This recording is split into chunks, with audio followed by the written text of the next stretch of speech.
सुंदरबन जंगल में सभी जानवर मिलजुल कर रहते थे क्योंकि वहाँ का राजा शेर सिंह था। लेकिन बीते कुछ समय में जंगल के बहुत से जानवर कहीं गायब हो रहे थे और जानवर कहाँ गायब हो रहे थे किसी को कुछ भी पता नहीं। इसलिए जंगल में भय का माहौल था। जंगल के पास ही एक किसान अपनी पत्नी के साथ रहता था जो बहुत ही दयालु था। जंगल से कई बार जानवर उसकी झोपड़ी की तरफ आ जाते लेकिन वो उन्हें कोई भी नुकसान नहीं पहुंचाता बल्कि उन्हें खाना पीना देकर विदा करता।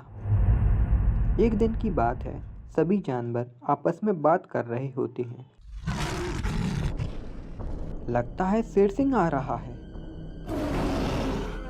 जंगल में सभी जानवर शेर सिंह की बहुत इज्जत करते थे और डरते भी थे। सभी जानवर उसको देखकर शांत हो जाते हैं। क्या हुआ टीटू? मुझे देखकर सब शांत क्यों हो गए? जंगल में सब ठीक तो है ना? नहीं नहीं महाराज, कुछ भी ठीक नहीं है। कुछ दिनों से जंगल के बहुत सारे जानवर एकाएक गायब हो रहे हैं और कल ही मेरी पत्नी सुरीली सुबह से ही नहीं दिखी। मुझे तो कुछ समझ में नहीं आ रहा महाराज। मुझे किसी ने अब तक इस बारे में क्यों नहीं बताया? हो सकता है ये काम शेर खान का हो। नहीं नहीं महाराज, शेर खान भी पिछले कुछ दिनों से गायब है। तुम लोग चिंता मत करो, मैं इसका पता जल्द ही लगा लूँगा और जब तक तुम लोग संभल कर रहना। मैं आगे घने जंगल की तरफ जा रहा हूँ।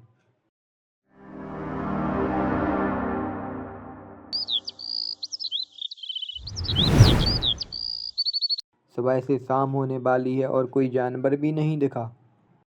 एक बार इन जानवरों का ठिकाना पता चल जाए बस। खोजते रहो, कोई ना कोई जानवर तो जरूर दिखेगा।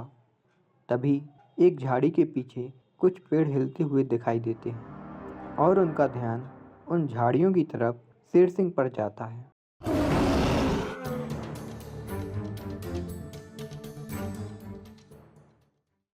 अरे देखो, ये तो शेर है। आज हम इसका शिकार करेंगे। लेकिन याद रहे, हमें उसको बस घायल करना है ताकि चिड़ियाघर वालों से अच्छा सौदा कर सकें। शिकारी शेर के पीछे हथियार लेकर दौड़ते हैं।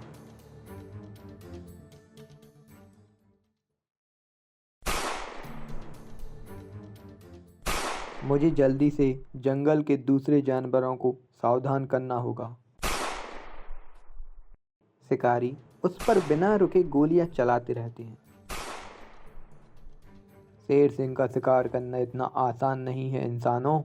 लेकिन एक गोली शेर सिंह के पैर में जा लगती जिससे शेर सिंह घायल हो जाता है। लगता है शेर सिंह घायल हो गया। चलो उसको पकड़ते हैं। मुझे जंगल के बाकी जानवरों को इन शिकारियों से बचाना होगा। जंगल की तरफ गया तो मेरे साथ साथ बाकी जानवर भी पकड़े जाएंगे। मुझे दूसरी तरफ भागना होगा। बस यही एक तरीका है इनसे बचने का। शिकारी उसके करीब और करीब आने लगता है, इसलिए शेर सिंह गांव की तरफ भागता है। शिकारी जब वहां आते हैं और शेर सिंह को गायब देखकर आश्चर्यचकित हो जाते हैं। अभी रात होने वाली है, चलो यहाँ से।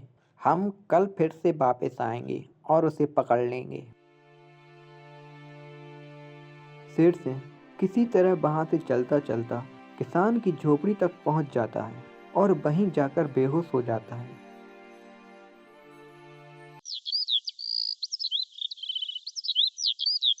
सुबह जब किसान शेर सिंह को जख्मी हालत में देखता है, अरे ये तो शेर है और ये बहुत जख्मी है, मुझे इसकी मदद करनी चाहिए। किसान ने दिन रात शेर सिंह की सेवा की और धीरे धीरे शेर सिंह के घाव भर गए। किसान ने यह देखकर बहुत खुश हुआ और खुशी खुशी शेर सिंह को विदा किया। वो वापस अपने जंगल चला गया। शेर सिंह को बहुत दिनों से जंगल में किसी ने नहीं देखा था। शेर सिंह को आता देख सारे जानवर काफी खुश हो गए। महाराज, इतने दिनों से कहाँ थे आप? दिखाई ही नहीं दिए। मेरे पीछे शिकारी पड़े हुए थे। बड़ी मुश्किल से जान बचाई है। तुम लोग भी सावधान रहना, शिकारी फिर से वापस आ सकते हैं। कुछ दिनों बाद वही शिकारी फिर से जंगल में आए और इस बार वो पूरी तैयारी के साथ आए थे। शेर सिंह को पकड़ने के लिए उन्होंने एक पेड़ के ऊपर अपना पिंजरा टांग दिया और शेर सिंह का इंतजार करने लगे।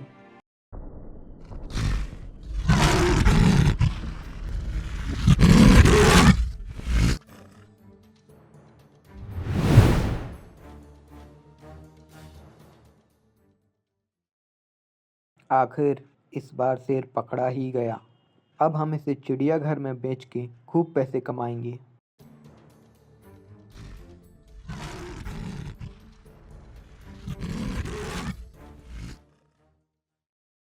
ये इतना चिल्ला क्यों रहा है? लगता है इसको भूख लगी है। फिर तो हमें इसे कुछ खाने को देना चाहिए। अगर यह भूख के मारे कमज़ोर हो गया तो यह हमारे किसी काम का नहीं। शिकारी को लगा कि शेर सिंह को भूख लगी है, इसलिए दोनों शेर सिंह को वहां छोड़कर गांव की तरफ उसके लिए खाना लेने चले गए। जंगल में तो कोई जानवर नहीं मिला, तो क्यों ना इस किसान को ही उस शेर का खाना बना दें। आइडिया तो अच्छा है, चलो इसे ही पकड़कर ले चलते हैं। नहीं, छोड़ दो, मुझे छोड़ दो, मैंने कुछ नहीं किया। शिकारी ने उस किसान की एक ना सुनी और उसे लेकर शेर सिंह के पिंजरे में बंद कर दिया। नहीं नहीं, मुझे मत मारो, मुझे मत मारो। शेर सिंह को सच में भूख लगी थी, लेकिन जैसे ही शेर सिंह ने उस किसान का चेहरा देखा तो उसे पहचान गया। उसे याद आ गया कि किस तरह इस किसान ने उसकी जान बचाई थी। शेर सिंह उसको अपना शिकार बनाने की बजाय उस पर पंजा फेरने लगा। शिकारी ये देखकर हैरान हो गए। ये शेर उस इंसान को खा क्यों नहीं रहा? किसान ने शेर सिंह को बचाने की सोची और शेर सिंह के कान में अपनी योजना बताई। यह मुझे नहीं खा रहा क्योंकि यह मेरा दोस्त है। तुम लोग इसे पिंजरे से निकाल दो। यह अपने आप तुम लोगों के साथ खुशी खुशी चलने को तैयार है, क्योंकि यहाँ जंगल में तो शिकार मिलना मुश्किल है और वहाँ अच्छा अच्छा खाना मिलेगा इसको। और यदि यह भाग गया तो इसकी जिम्मेदारी मैं लेता हूँ। लगता है किसान ठीक ही बोल रहा है। चलो हम पिंजरा खोल देते हैं। और जैसे ही पिंजरे का दरवाजा खुला, शेर सिंह ने शिकारी पर हमला कर दिया और फिर वह शिकारी जंगल में वापस कभी नहीं दिखे।